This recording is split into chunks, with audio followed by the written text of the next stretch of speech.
पुरुषोत्तम मास महात्म्य 17वां अध्याय। सुदेव का पुत्र शोक में विलाप करना। नारद जी बोले कि हे कृपा सिंधु, फिर ज्ञान प्राप्त कर राजा दृढ़धनवा का क्या हुआ, वह पापनाशक इतिहास मुझसे कहो। श्री नारायण बोले कि अपने पूर्व जन्म में चरित्र को सुनकर राजा दृढ़धनवा चकित रह गए और आगे का हाल सुनने की इच्छा जागृत हुई। वाल्मीकि मुनि उनकी जिज्ञासा शांत करते हुए बोले, अपनी ब्राह्मणी के मुख से ऐसी शीतल वाणी सुनकर सुदेव ब्राह्मण ने धैर्य धारण कर हरि में ध्यान लगाया।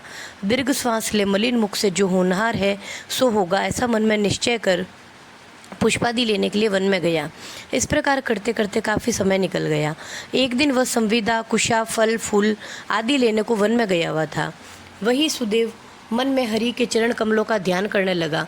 उसी दिन उसका लड़का शुकदेव अपने मित्रों सहित बावड़ी पर गया और उसमें घुस मित्रों सहित जल में क्रीड़ा करने लगा तथा जल यंत्र से जल फेंकता हुआ बार बार हंसता था। ग्रीष्म ऋतु थी, अतः जल क्रीड़ा में बड़ा ही आनंद आया। बालकों में बड़े प्रेम से खेलते खेलते अन्य बालकों के छकाए जाने पर उनसे उनके भय से भागने की चेष्टा की। तब भाग्यवश उसने श्वास रोककर अपने मित्रों को छलने के लिए अथाह जल में गोता लगाया। उस गहरे जल में से वह व्याकुल हो निकलने का प्रयत्न करने ही लगा था, परंतु निकल नहीं पाया और मर गया। यह देख सभी बालक आश्चर्य से हाहाकार करते हुए दौड़े और अत्यंत दुखित हो गौतमी को जाकर समाचार सुनाया। बालकों की यह अप्रिय और वज्र के समान वाणी सुनकर पुत्र वत्सला गौतमी मूर्छित हो भूमि पर गिर पड़ी। इतने में ही वन से सुदेव भी आ गए। वे पुत्र की मृत्यु सुन कटे वृक्ष की भांति पृथ्वी पर गिर पड़े। पश्चात दोनों स्त्री पुरुष उस बावड़ी पर गए।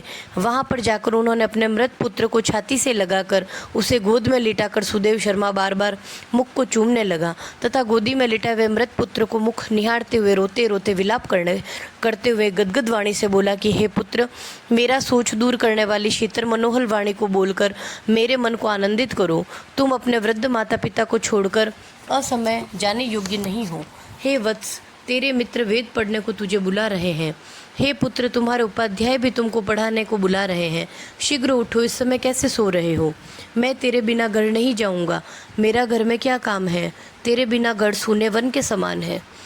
यदि तुम्हें फल कंद मूल प्रिय हो तो मेरे आगे उठ जाओ। यदि नहीं उठोगे तो अब मैं वन को नहीं जाऊंगा। वन में अब मेरा क्या काम होगा? मैंने कोई कुकर्म नहीं किया, कभी ब्रह्म हत्या नहीं की, फिर किस कर्म से मेरा पुत्र मर गया? अरे निर्दयी विधाता, तूने यह बहुत बुरा किया। मुझ वृद्ध गरीब के नेत्र निकालकर तुम्हें क्या मिल गया? निर्धन का धन छीनकर हम दोनों स्त्री पुरुष का सहारा ऐसे बालक को मारते हुए तुझे तनिक भी लज्जा नहीं आई? तुम सब पर दया करते हो, पर हमारे प्रति इतने निर्दयी क्यों हो गए? यह सब मेरे दुर्भाग्य से ही हुआ है। अब मैं अपने सुंदर पुत्र को कहाँ ढूंढूं?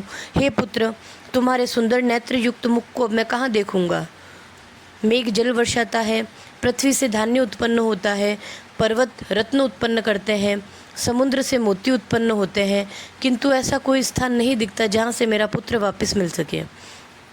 ऐसा कहकर पुत्र का आलिंगन कर दुखित मन से फिर बोला कि हे पुत्र, शीघ्र उठकर एक बार फिर अपनी मीठी बोली सुनाओ। देखो, तुम्हारी माता कुररी की भांति लज्जा छोड़ अत्यंत विलाप कर रही है। हे पुत्र, माता को देखकर भी तुम्हें दया क्यों नहीं आती?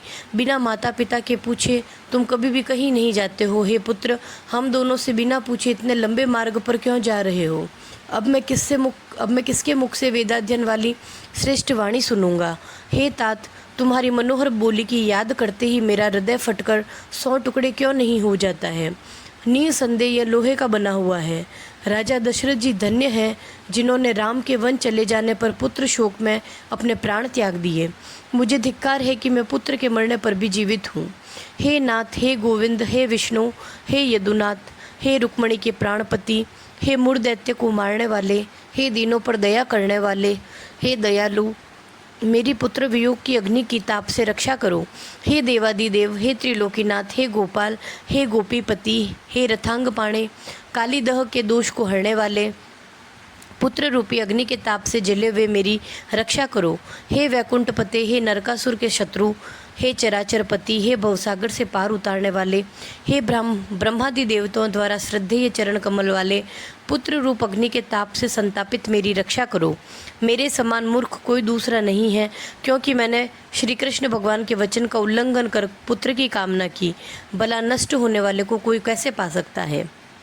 बोलिए पुरुषोत्तम भगवान की जय।